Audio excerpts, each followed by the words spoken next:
29 वचन दोबारा पढ़िए। परंतु उसने अपने कई धर्मी ठहराने की इच्छा से यीशु से पूछा, तो मेरा पड़ोसी कौन है? हाँ,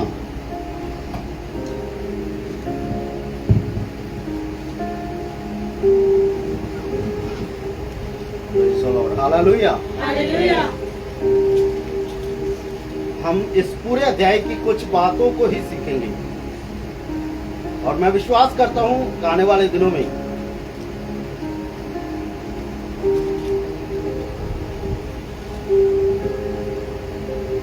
इसका 25 वचन पढ़िए। और देखो, एक व्यवस्थापक उठा और यह कहकर उसकी परीक्षा करने लगा, हे गुरु, अनंत जीवन का वारिस होने के लिए मैं बस क्या करूं? कौन पूछ रहा है? एक व्यवस्थापक। एक व्यवस्थापक, एक शरह को मानने वाला, शरह को सिखाने वाला। क्या क्वेश्चन है उसका? वो क्या चाहता है? हम जानते हैं ये बंदा यीशु मसीह को, जो शरह को सिखाने वाला है, जो व्यवस्थापक है, वो यीशु से बात कर रहा है। पहले उसने जो बात कही कि मैं अनंत जीवन पाने के लिए क्या करूं। पहला क्वेश्चन क्या था उसका? अनंत जीवन पाने के लिए क्या करूं। आपको पता है कि ज्यादातर लोग जो हैं यीशु के पास आते हैं, इसलिए नहीं आते हैं कि उन्हें कुछ चाहिए होता है, सिर्फ वो इसीलिए आते हैं, वो इसीलिए आए ताकि यीशु को अपनी बातों में फंसाए। जहां कुछ लोग ऐसे भी आए जो सिर्फ अपने ही कामों के द्वारा अपने आप को धर्मी बनाना चाहते थे। कुछ लोग ऐसे भी आए जो यीशु को फंसाना चाहते थे। कुछ लोग ऐसे भी आए जो यीशु से वाकई में कुछ सीखना चाहते थे। लेकिन जो फंसाना चाहते थे, जो दोष लगाना चाहते थे, जो अपने आप को धर्मी ठहराना चाहते थे, जो अपने आप को बड़ा बनाना चाहते थे, यीशु ने हर एक बंदे के साथ बात की है। इस व्यवस्थापक ने स्टार्टिंग में पूछा कि मैं हमेशा का जीवन पाने के लिए क्या काम करूं। यीशु ने उसे जवाब दिया। दूसरा, उसने अपने आप को धर्मी बनाने के लिए यीशु से पूछा कि मेरा जो पड़ोसी है वो कौन है।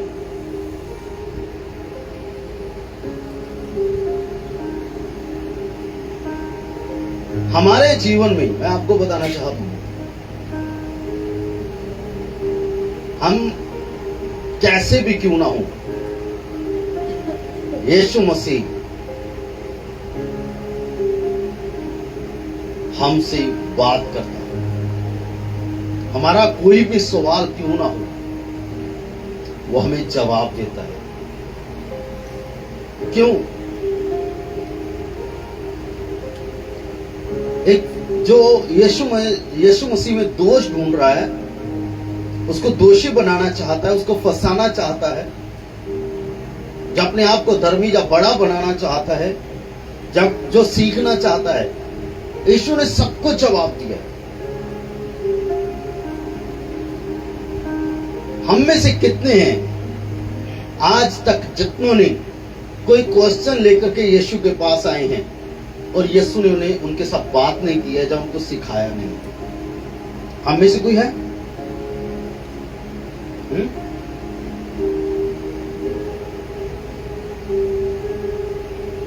बहुत सारे लोग कहते हैं जब चर्च में आते हैं, कहते मेरे मन में क्वेश्चन थे, लेकिन आज मेरे क्वेश्चनों का जवाब मिला। जब भी हम कोई सवाल लेकर आते हैं, जब भी हमारे जीवन में सवाल खड़े होते हैं, परमेश्वर हमारे सवालों का जवाब देता है। दूसरी चीज हमेशा याद रखना, चाहे हमारे मन में कितनी भी बुराई क्यों ना हो, चाहे हम कितने बुरे क्यों ना हो, चाहे हम यीशु को ही फंसाना क्यों नहीं चाहते हैं, चाहे क्यों नहीं, हम अपने आप को अकेले ही धर्मी क्यों नहीं बनाना चाहते हैं, जब हम अपने आप को बड़ा ही बनाना क्यों नहीं चाहते हैं, यीशु मसीह हम सबके सवालों का और बातों का जवाब देते हैं। क्यों जवाब देते हैं? क्योंकि वो चाहते हैं हम किसी ना किसी रीति से, किसी ना किसी बात के कारण हम यीशु के पास चलें, हम अपने बुरे कामों से पश्चाताप करें, हम अपने जीवन को बदल दें, हम अपनी सोच को बदल दें, हम अपने विचारों को बदल दें। क्योंकि यीशु मसीह ने जब भी बात की है ना, जिसको भी जवाब दिया है उसको वचन से बाहर कोई जवाब नहीं दिया है। किसी को ये नहीं कहा कि चल तू पाप में ही लगा रहे, तू अपने कामों में ही लगा रहे, जैसा तेरी इच्छा है तू वैसा ही करता रहे। नहीं, यीशु मसीह ने जिसको भी जवाब दिया है परमेश्वर के वचन के आधार पर दिया है। जैसा परमेश्वर का वचन कहता है वैसा ही उसे जवाब दिया है, ताकि उसका जीवन बच जाए। बाइबल बताती है परमेश्वर ने जगत से ऐसा प्रेम किया है कि उसने अपना इकलौता पुत्र दिया, ताकि जो कोई उस पर विश्वास करे वो नाश ना हो बल्कि हमेशा का जीवन पाए। बाइबल बताती है परमेश्वर ने चाहता कि कोई भी जन पाप में नाश हो जाए, वो चाहता है कि सबको पश्चाताप करने का मौका मिले। हम में से जितने आज यहाँ पर हैं, चाहे हम चर्च में गलतियां ढूंढने आते हैं, चाहे लोगों की गलतियां पकड़ने के लिए आते हैं, चाहे पासवान की गलतियां पकड़ने के लिए आते हैं, मैं आपको एक बात बताना चाहता हूं, परमेश्वर आपसे भी प्रेम करता है। आपको नहीं पता कि आप किस मार्ग पर चल रहे हैं, आपको नहीं पता कि आप परमेश्वर के विरोध में काम कर रहे हैं। जहां आपके सवाल जो लेकर आते हैं वो परमेश्वर के विरोध में होते हैं।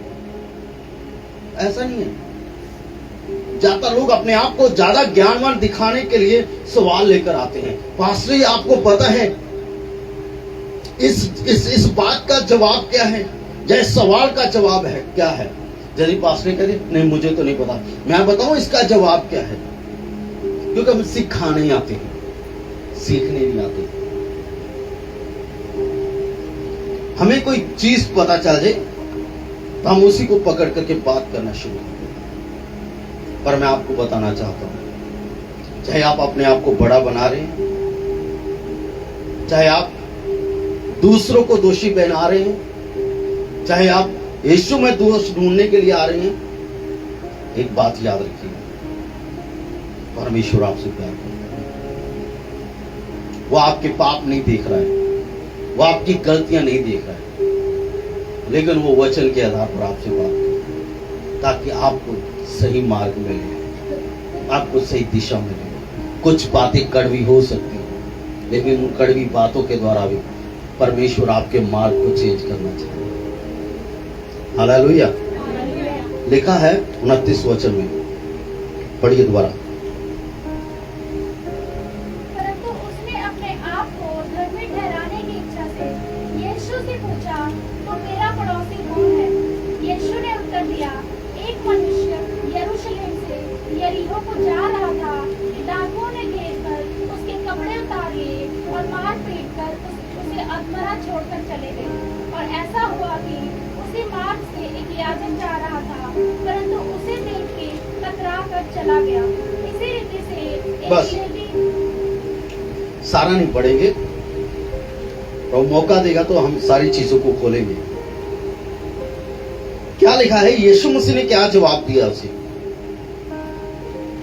क्योंकि उसका क्वेश्चन क्या था, वो अपने आप को धर्मी बनाना चाहता था। उसका सवाल ये था कि मेरा पड़ोसी कौन है? सवाल क्या था? आप उसके दोनों जो पहले के क्वेश्चन है वो देख लें, और अब जो क्वेश्चन किया है उनको देख लें। आपको दोनों में कुछ भी जुड़ा हुआ दिखाई नहीं देगा, लेकिन जो मैं आप लोगों को बताना चाहता हूं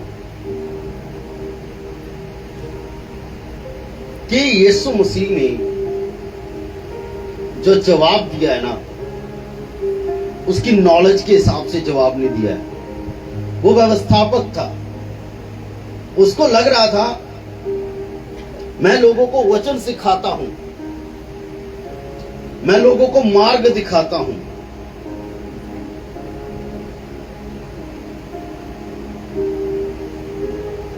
और यदि मैं लोगों को मार्ग दिखा रहा हूं, लोगों को सिखा रहा हूं, इट मीन्स मैं लोगों का सच्चा पड़ोसी हूं। क्या यीशु मसीह मुझे यही कहेंगे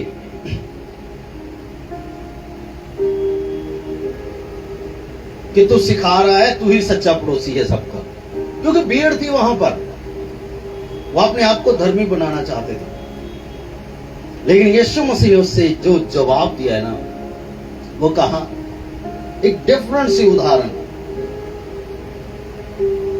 जो शायद हम सोचेंगे तो बड़ा अलग सा है। यीशु मसीह ने उसको उदाहरण दी कि एक मनुष्य था जो यरूशलेम छोड़ के कहां जा रहा है? तो रास्ते में क्या हुआ उसके साथ? हालेलुया। एक बंदा यरूशलेम छोड़ करके जरीहो की ओर जा रहा है। ये हम सबके सीखने के लिए बात है। वो रास्ते में ही पहुंचा है कि कुछ चोरों और डाकुओं ने उसे घेर लिया, उसे मारा पीटा, उसके कपड़े उतार लिए, उसको आदमुआ करके छोड़ के चले गए। यह है उसकी हालत। लेकिन मैं थोड़ा सा आपको बताना चाहता हूं, यीशु मसीह ने कहा एक याजक आया, वो उसके पास आया, देख करके चला गया। एक लेवी आया, वो भी देख के चला गया।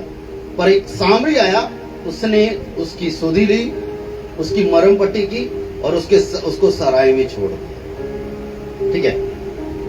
फिर यीशु मसीह ने उसको पूछा कि अब बता, इन तीनों में से उसका पड़ोसी कौन है? क्या वो पड़ोसी है जो मार के चले गए? जब वो पड़ोसी है जो उसकी बुरी हालत देख करके, उसको देख करके छोड़कर चला गया? जो लेवी आया, जो याजक आया, उसको देखे और वो छोड़ के चले गए। याजक का काम क्या था कि वो परमेश्वर के भवन में जो बलिदान चढ़ाते हैं, वो बलिदानों को चढ़ाने वाले थे।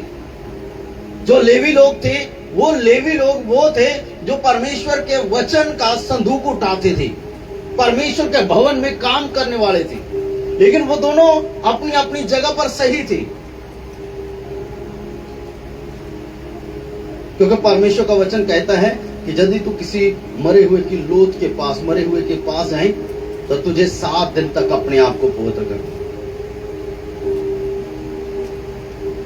तो इन तीनों में से यीशु मसीह ने उससे पूछा, अब बता, इन तीनों में से पड़ोसी कौन है?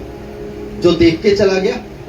वो कहता नहीं, जिसने उसकी मदद की, जिसने उसको देख करके छोड़ा नहीं, वो एक नेक सामरी है, जिसने उसको देखा, उस पर तरस किया, उसके पास गया, उसकी मरहम पट्टी की और उसको अपने गधे पर बैठा करके सराय में छोड़ा और सराय के मालिक से कहा, देख, इसका इलाज करना, और यदि तेरा कुछ ज्यादा लग जाएगा, मैं वापस आऊंगा और तुझे वापस जरूर दूंगा। जो तेरा लग जाएगा वो मैं तुझे लौटा दूंगा, पर ये बंदा बचना चाहिए। यीशु मसीह ने जो उदाहरण दिया कि जो पड़ोसी होता है ना, वो ये नहीं होता जो आपके पास में रहता है, जो आपको सिखाता है। पड़ोसी वो होता है जो आपकी मुश्किल वक्त, मुश्किल के समय में, दुख के समय में, जब आपके पास कोई नहीं है, तो आपके साथ खड़ा होता है, आपके लिए मरहम पट्टी करता है, आपके ऊपर तरस करता है। हम में से कितने विश्वासी हैं, कितने ऐसे हैं जब किसी को दुखी देखते हैं तो उसके साथ दुखी होते हैं, किसी को परेशान देखते हैं तो उनके लिए प्रार्थना करते हैं, किसी को प्रॉब्लम में देखते हैं तो उनके छुटकारे के लिए प्रार्थना करते हैं, किसी को अधम हुआ देखते हैं तो उसकी सुधि लेते हैं। सबसे पहला पॉइंट मैं बताना चाहता हूं, बाइबल में लिखा हुआ है। यीशु मसीह ने कहा कि एक व्यक्ति है जो यरूशलेम छोड़ करके कहां जा रहा है? आज बहुत सारे लोग हैं जो यरूशलेम छोड़ रहे हैं। हो सकता है मैं और आप भी हो सकते हैं। आप चर्च में हैं, आप हर संडे मौजूद रहते हैं, आप अपना काम करते हैं, लेकिन कभी विचार किया है अपने आप पर? एक समय था जब आप परमेश्वर की तरफ भागे चले आते थे, आपके अंदर भूख और प्यास थी परमेश्वर के लिए, आप परमेश्वर से प्यार करते थे, आप परमेश्वर को ढूंढते थे, आप परमेश्वर की खोज करते थे, आप परमेश्वर के वचन को पकड़े रहते थे, आप हर वक्त अन्य भाषा में दुआ करने वाले थे, आप हर वक्त आराधना में जुझे रहने वाले थे। हर समय आपके मुंह से जब भी कोई बात निकलती थी, लोगों की उन्नति की बात निकलती थी। जब भी आप बात करते थे, आप चाहते थे कि लोग बचाए जाएं। जब भी आप काम करते थे तो आपके जीवन में यही इच्छा थी कि नहीं, मैं परमेश्वर का हूं। लेकिन आज हम में वो चीज नहीं है। हमारा जो प्यार है परमेश्वर के लिए वो नहीं है। हमारा जो समय परमेश्वर के साथ होना चाहिए वो नहीं है, क्योंकि हम भी उसी जगह पर हैं। एक व्यक्ति जो यरूशलेम छोड़ करके जरीहो की तरफ था। कहीं आप में से कोई ऐसा व्यक्ति तो नहीं है जो यरूशलेम को छोड़ रहा है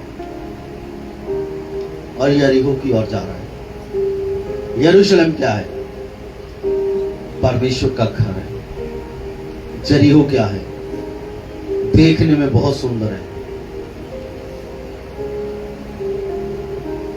देखने में बहुत सुंदर है, आकर्षित करता है, जैसे हवा को उस फल ने आकर्षित किया था जब उसने उसकी ओर देखा।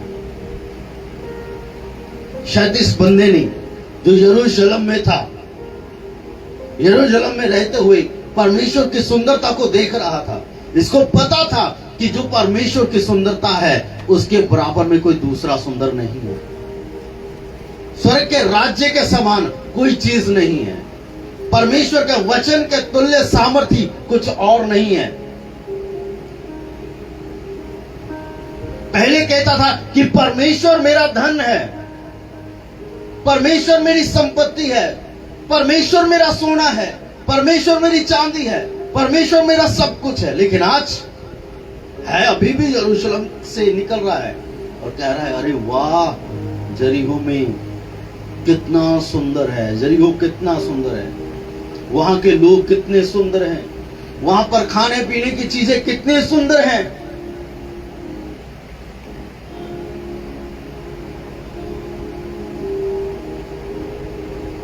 अब नजर कहां गई?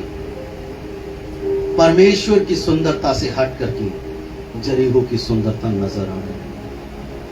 आज तभी हमारी सोच बदली, तभी आज हमारे विचार बदल गए, हमारे काम बदल गए। आज हम परमेश्वर के वचन को पढ़ते हैं तो सिर्फ किताब की तरह पढ़ रहे हैं। हम प्रार्थना करते हैं तो प्रार्थना हमें बोरिंग लग रही है, आराधना करते हैं तो आराधना हमें बोरिंग लग रही है। आराधना और प्रार्थना से हम आनाकानी कर रहे हैं। परमेश्वर का वचन देखते हैं तो हमें नींद आनी शुरू हो जाती है। प्रार्थना करने का कहो तो हमें थकावट हो जाती है, तो बड़ी थकावट है। क्यों?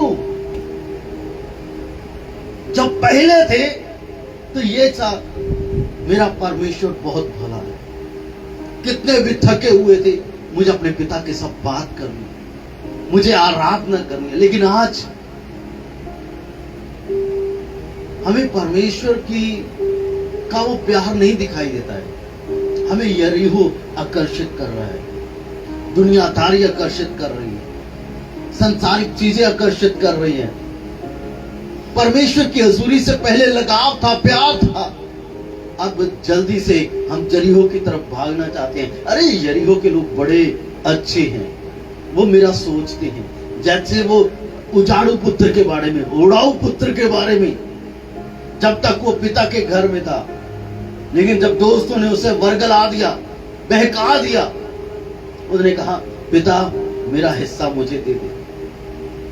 वो अपना हिस्सा लेता है, उसको देखता है, अरे मेरे कितने प्यारे दोस्त हैं, अरे कितने अच्छे अच्छे लोग हैं, कितने कितने सुंदर लोग हैं, कितने सुंदर लड़कियां हैं, कितनी सुंदर ये चीजें हैं। मन भाव नहीं है, अच्छा लग रहा है। छोड़ा पिता के घर को और भागा। जब वहां गया, सब पैसा खत्म कर दिया जो पिता से ले लिया। जब उसके पास कुछ नहीं रहा, उसके सब यार दोस्तों से छोड़ गए। तू कौन है? हम तुझे जानते नहीं, भाग यहां से। याद रखिएगा, परमेश्वर को छोड़ोगे ना, तो जिसकी तरफ आप भाग रही हो वो भी आपको छोड़ेगा। बाइबल बताती है, चोर किसी और काम के लिए नहीं, चोरी करने, घात करने और नाश करने के लिए आता है। आप क्या सोचते हैं, अब यरूशलेम छोड़ेंगे, आप सुरक्षित हैं? अब यरूशलेम छोड़ेंगे तो जो जहां आप जा रहे हैं, जिनके बीच जा रहे हैं, वो आपके सके हैं। जो चीजें आपको आकर्षित कर रही है ना, उसके रास्ते में ही कुछ ऐसी दुष्ट आत्माएं, कुछ ऐसी गंदी आत्माएं, कुछ शैतानी आत्माएं आपके ताक में हैं, ताकि आपको कब फाड़ खाए। यदि आपके मन में ऐसा हो रहा है तो क्या आप यरूशलेम छोड़ रहे हैं और आपको बाकी सारी चीजें अच्छी लग रही हैं, परमेश्वर का वचन अच्छा नहीं लग रहा है, परमेश्वर की हजूरी अच्छी नहीं लग रही है, परमेश्वर का आत्मा अच्छा नहीं लग रहा है, परमेश्वर के साथ समय बिताना अच्छा नहीं लग रहा है, तो समझ लीजिए आपका मुंह यरूशलेम की तरफ नहीं, यरीहो की तरफ हो चुका है। आपको दुनियादारी की चीजें ज्यादा अच्छी लग रही हैं और वो आपको खींच रही हैं। जैसे आप खींचे जाएंगे ना, जो रास्ते में बैठा है ना, वो आपको नंगा कर देगा, मार मार के। वो छोड़ेगा नहीं। आज परमेश्वर का वचन है, जो सुन रहे हैं, चाहे लाइव सुन रहे हैं, चाहे जहां बैठे सुन रहे हैं, अपने जीवन पर ध्यान दें। शैतान आपकी ताक में है, कब आपको फाड़ खाए। अभी भी मौका है, भटके नहीं। अपनी पीठ परमेश्वर को ना दिखाएं, अपनी पीठ परमेश्वर को ना दिखाएं, अपना मुंह परमेश्वर की ओर करें। आज आपके दुख क्या हो सकते हैं, आपकी मुसीबत हो सकती है, आप परीक्षा में हो सकते हैं, आप बीमारी में हो सकते हैं,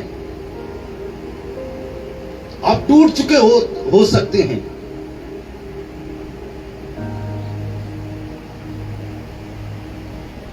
लेकिन मैं एक बात बताना चाहता हूं, बाइबल बताती है कि जितने उसकी ओर ताकते हैं वो कभी शर्मिंदा नहीं होंगे। परमेश्वर आपको शर्मिंदा नहीं होने।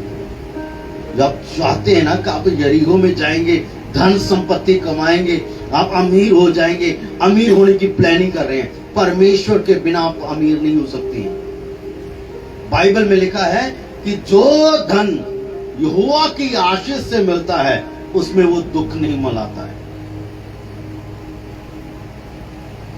धन किसकी आशीष से मिलता है? हाँ जी, हालेलुया। किसकी आशीष से मिलता है? हालेलुया। यहोवा की। यहोवा की आशीष आएगी तो धन भी आएगा।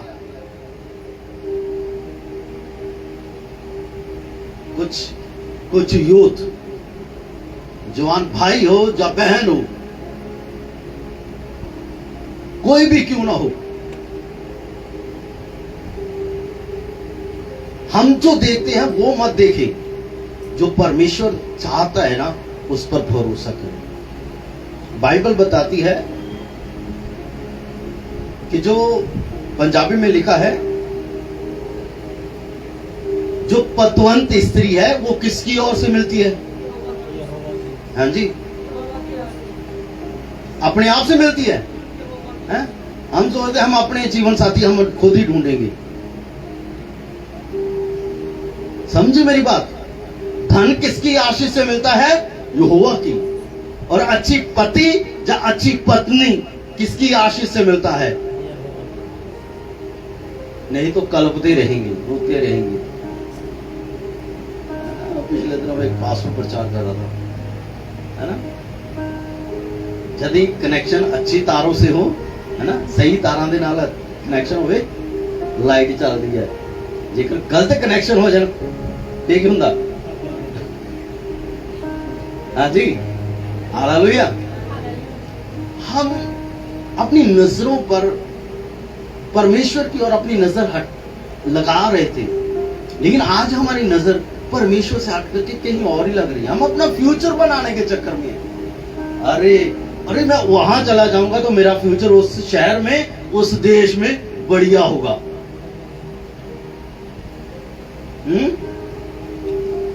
मेरा फ्यूचर कहां पर होगा? फलाने देश में या फलाने शहर में होगा। आशीष भी कल कह रहा था मैं तो हैदराबाद चला जाऊंगा। किसके ऊपर नजर है हमारी? मैं फलानी जॉब करूंगा उसमें ज्यादा पैसा है, मैं फलाना बिजनेस करूंगा उसमें ज्यादा पैसा है। अरे परमेश्वर को छोड़ करके कुछ भी कर लो, हाथ कुछ नहीं लगेगा। एक दिन आपकी हालत ऐसी होगी ना, बहुत सारे लोगों ने एक समय में बहुत अच्छे आत्मिक मसीही थे, एक समय आया जब दोबारा उनके साथ मुलाकात हुई, हमें पता ही नहीं चलता हम क्या करें। कोई सुध बुध नहीं है, कोई दिमाग काम ही नहीं कर रहा है, अब क्या करें, अब कोई हल नजर ही नहीं आता है। आज बहुत सारे मसीही लोग ऐसे हैं, उनकी हालत पता क्यों ऐसी है? क्योंकि उन्होंने यरूशलेम छोड़ दिया, यरीहो की तरफ जा रहे हैं, और रास्ते में शैतान ने उनको इतना मारा, उनकी ऐसी बुरी दशा कर दी, इवन यहां तक कि उनके कपड़े तक उतार लिए, अधमुआ करके छोड़ दिया। अधमुए का मतलब क्या होता है? आत्मरा हुआ है ना, कोई होश में नहीं है। आज बहुत सारे विश्वासी लोग होश में नहीं है। यदि होश में होते, किसी को गालियां देने से पहले आप सोच रहे होते, किसी की निंदा करने से पहले आपको परमेश्वर का वचन याद होता। जो लोग गालियां देते हैं, निंदा करते, बुराई करते हैं, हेरा फेरी करते हैं, धोखा देते हैं, वो होश में नहीं है। क्योंकि जिसके अंदर वचन नहीं है वो होश में नहीं है। जिसका ध्यान परमेश्वर की ओर नहीं है वो होश में नहीं है। जिसने यरूशलेम को छोड़ दिया वो होश में नहीं है। जिसने प्रार्थना करना छोड़ दिया वो होश में नहीं है। जिसको आराधना और प्रार्थना करना बोर लग रहा है, जिसको वचन पढ़ते वक्त नींद आ रही है, वो होश में नहीं है। आप बेहोशी की हालत में प्रार्थना करने के लिए हो तो आपका शरीर टूट जाता है, मन नहीं करता। अपने आप को जांचे और परखें। मैं इस जगह पर बंद करूंगा, मैं इससे ज्यादा नहीं आगे चल सकता। यदि मैं इसको आगे खोलूंगा ना तो 1 घंटा और लगेगा, लेकिन मैं इस जगह पर बंद करना चाहता हूं। परमेश्वर आप लोगों के सब बात कर रहे हैं, परमेश्वर का आत्मा आपके सब बात कर रहे हैं इस वचन के आधार पर। मुझे पता है कि आप में से बहुत ही लोग हैं जिन्होंने अपनी नजर यीशु की ओर से हटा ली, संसार की ओर लगा ली, अपने फ्यूचर की ओर लगा ली, अपने आप को बड़ा बनाने की ओर लगा लिया। लेकिन आप बहुत कुछ खो देंगे। अभी भी समय है, अपनी आंखों को बंद करें। अभी भी समय है।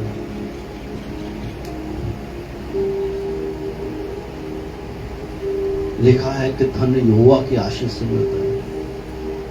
ऐसा मत सोचे कभी भी कि आप परमेश्वर की आराधना करेंगे, प्रार्थना करेंगे, आप गरीब रहेंगे। मैंने पिछले संडे भी ये बात बताई थी। अब्राहम ने परमेश्वर की आज्ञा मानी तो लिखा है 12 अध्याय में वो आज्ञा मानता है। 13 अध्याय में लिखा है कि वो सोने रुपए बैल, गाय बैल का, भेड़ बकरी का सबसे ज्यादा धनी था।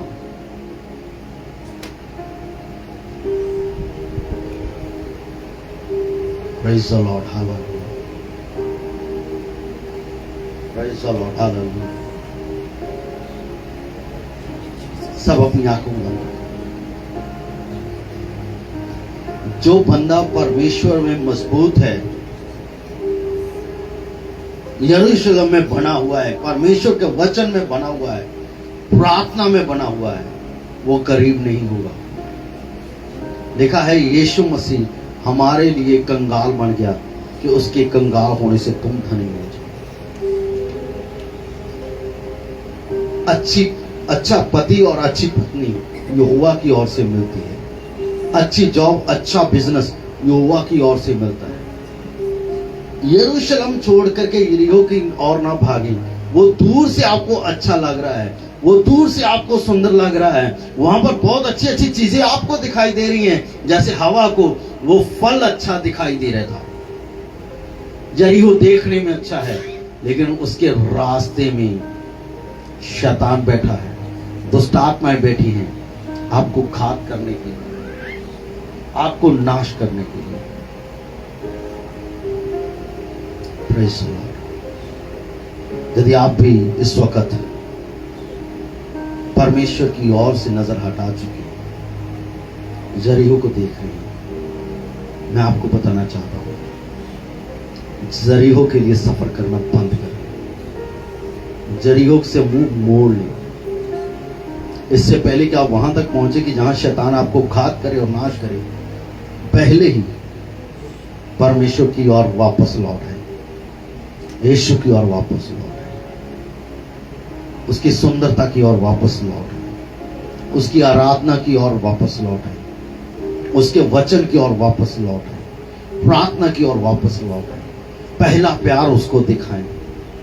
जैसे पहले आपको सुंदरता दिखाई दे रही थी परमेश्वर की, इस संसार की सुंदरता आपको दिखाई नहीं दे रही थी, लेकिन आज आपको संसार की सुंदरता दिखाई दे रही है, लेकिन परमेश्वर की सुंदरता नहीं दिखाई दे रही है। वापस लौट। यदि आपसे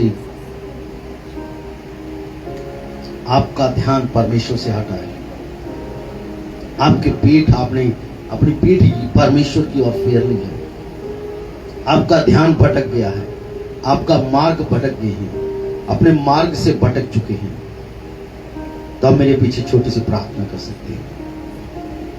मैं प्रार्थना करूंगा, आप मेरे पीछे बोल सकते हैं। स्वर्गीय पिता, मैं आपके पास आता हूं। मैंने अपने आप को धनी बनाने के लिए, बड़ा बनाने के लिए, इस संसार की सारी चीजों को पाने के लिए मैंने अपना ध्यान इस संसार की ओर, इस यरीहो की ओर लगा लिया, और मैंने अपना ध्यान तेरी सुंदरता की ओर से हटा लिया, तेरे वचन से हटा लिया, प्रार्थना से हटा लिया, आपकी ओर ताकने से हटा लिया। लेकिन आज इस वक्त मैं तेरी हजूरी में मैं आता हूं, मैं धन्यवाद करता हूं कि तूने मेरे साथ बात की है अपने वचन के द्वारा। मैं तेरे पास आता हूं, मैं अपने अपराधों को, अपनी गलतियों को, अपने गुनाहों को मान लेता हूं। पिता, तू मेरी गलती को, मेरे पाप को, मेरे गुनाहों को तुम माफ कर, मुझ पर दया कर, मुझे यीशु के लहू से शुद्ध कर।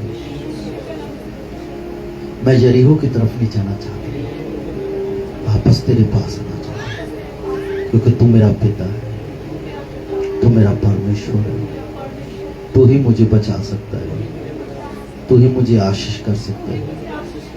मैं यरीहो की तरफ नहीं जाऊंगा, मैं तेरे पास लौट आता हूं, मैं तेरे पास चलाता हूं, तू मुझ पर दया कर, यीशु के नाम में। अपने हाथों को उठाए,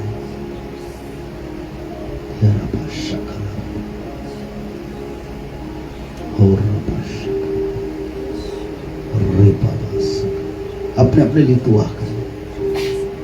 सब लोग परमेश्वर की उपस्थिति यहां पर। आंसू बहते कोई बात नहीं, बहने दीजिए। इससे पहले कि हम प्रभु भोज में शामिल हो, परमेश्वर को कहें कि आपको क्षमा करें।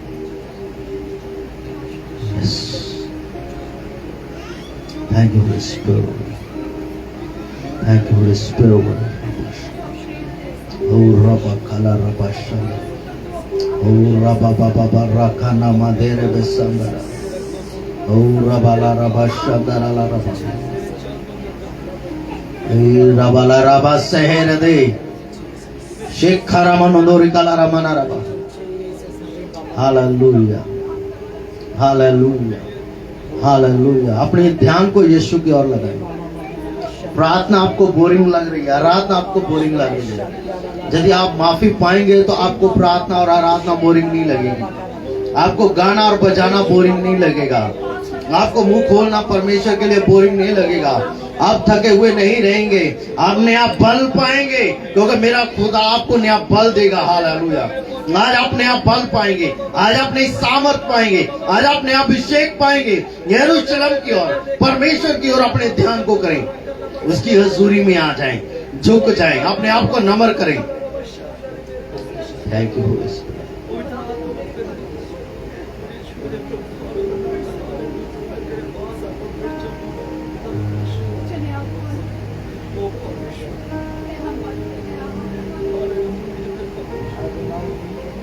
जीसस।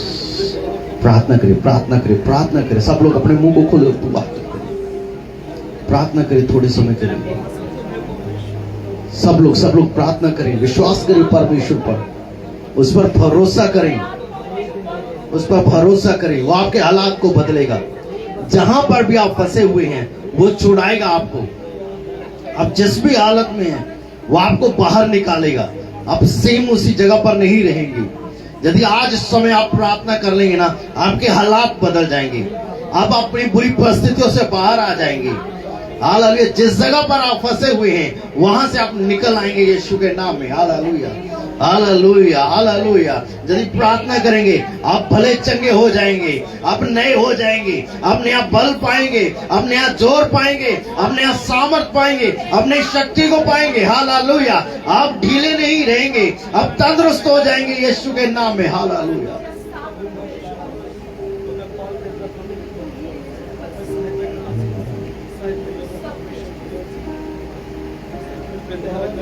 जीसस। याद रखिए, यरीहो में कुछ नहीं है। यरीहो सिर्फ नाश करने के लिए है। वो सिर्फ आपको आकर्षित कर रहे हैं ताकि आप नाश हो जाएं। ये संसार आपको इसलिए दिखाई दे रहा है ताकि आप इस संसार के रास्ते पर चलते हुए नाश हो जाएं। परमेश्वर आपको बचाना चाहता है। लौट आए, लौट आए उसके पास, लौट आए उसकी तरफ। अपने हाथों को उठाएं और दुआ करना शुरू करें, दुआ करना शुरू करें। हालेलुया।